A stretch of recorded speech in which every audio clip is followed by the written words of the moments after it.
Hello guys, आज इस video में चर्चा करेंगे हम कक्षा 11वीं हिंदी अंतराभाग 1 से पद्माकर पाठ के एमसीक्यू यानी कि बहुवैकल्पिक प्रश्न।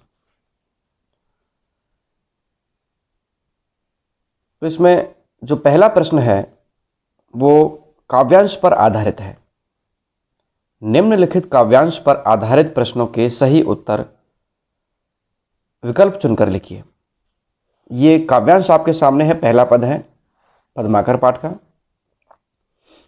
और भांति कुंजन में गुंजरत भीर भौर, और डोर झोरन पे बौरन के वह गए, कहें पद्माकर सु और भांति गलियान, छलिया छबीले छैल और छवि छुए गए, और भांति विहग समाज में आवाज होती, ऐसे ऋतुराज के न आज दिन द्वे गए, और रस और रीति और राग और रंग और तन और मन और बन वह गए।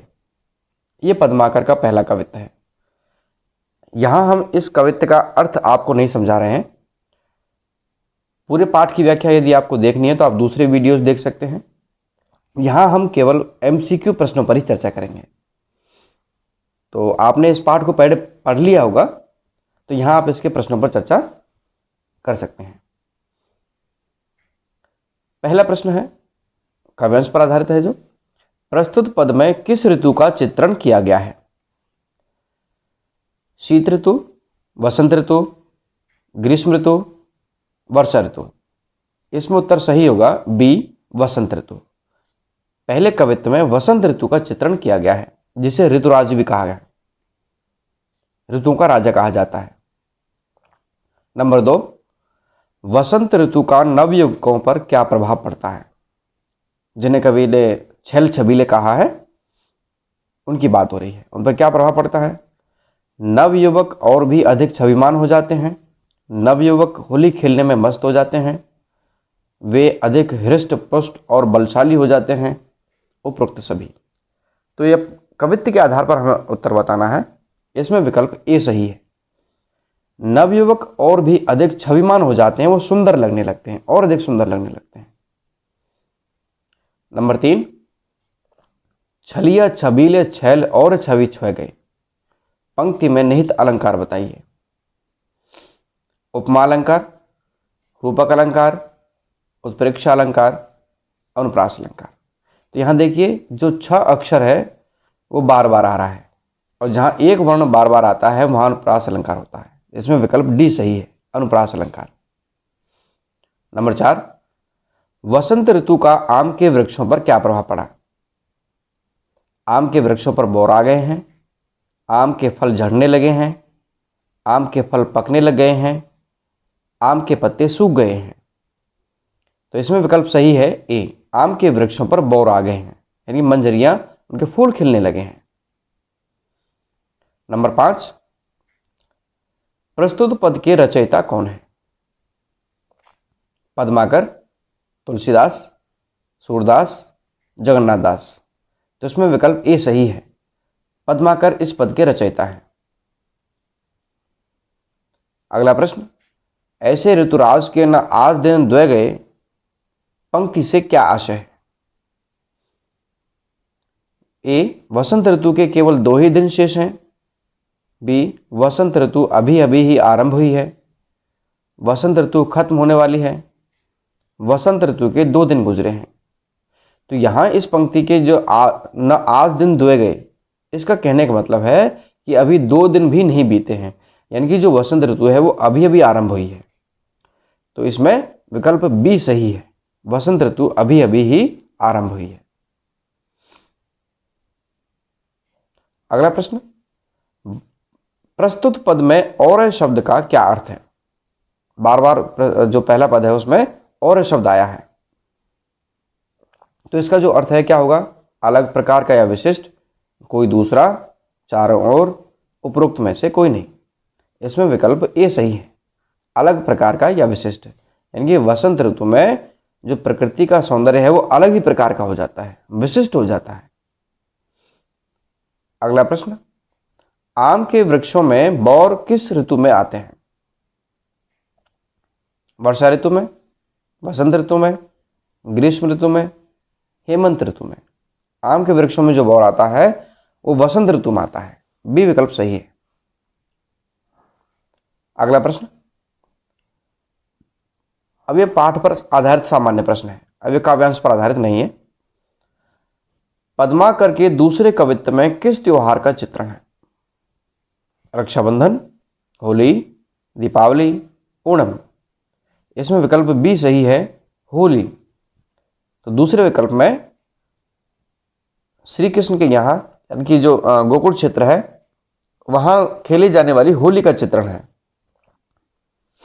अगला प्रश्न, गोकुल के यहां से लेकर के जो पूरा पद है, निचोरत बने नहीं, संपूर्ण कवित्व में कौन सा अलंकार? ये दूसरा कवित्व है, तो दूसरे जो कवित्व है उसमें प्रमुख रूप से कौन सा अलंकार है? मानवीकरण, उत्प्रेक्षा, अनुप्रास, रूपक। तो जो दूसरा पद है उसमें प्रमुख रूप से अनुप्रास अलंकार है। एक एक वर्ण जो है एक ही पंक्ति में बार बार आया है। प्रश्न नंबर 4, निचोरत बने नहीं पंक्ति का क्या आशय है? श्याम रंग अर्थात कृष्ण के रंग से या रंग यानी प्रेम से मुक्त नहीं होना चाहती। उनके कपड़े कृष्ण चुरा लेते थे, वे अपने रंग के कपड़ों को निचोड़ना चाहती हैं। गोपियां भी होली खेलना चाहती हैं।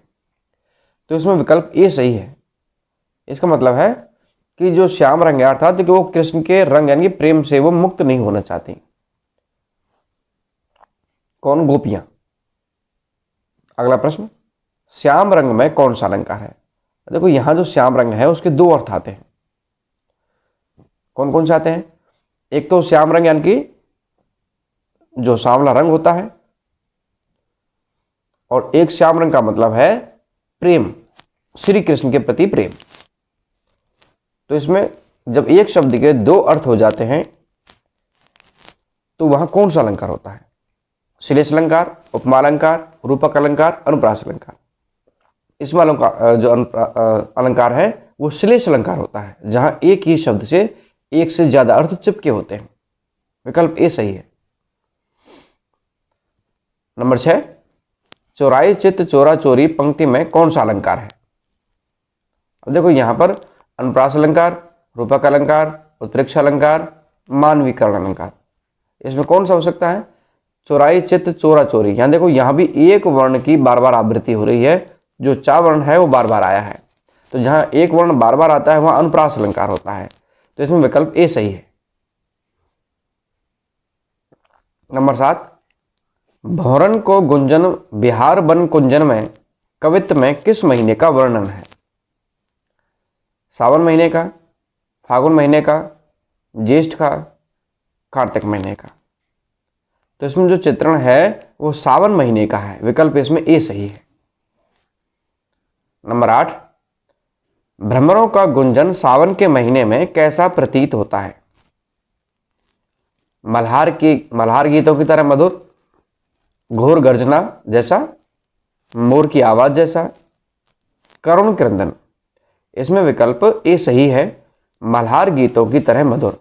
सावन के जो महीना होता है उसमें मल्हार गाए जाते हैं, सावन के गीत गाए जाते हैं, और जो भौरे गुंजायमान होते हैं, भौरे जो गुंजन करते हैं वो भी मल्हार गीतों की तरह मधुर लगता है, सुंदर लगता है। नंबर 9, पद्माकर के अनुसार कौन सा महीना प्राणों से भी प्यारा लगता है? फागुन का महीना, सावन का महीना, चैत्र का महीना, बैसाख का महीना। इसमें विकल्प बी सही है, सावन का महीना है वो अत्यधिक हमें प्रिय लगता है।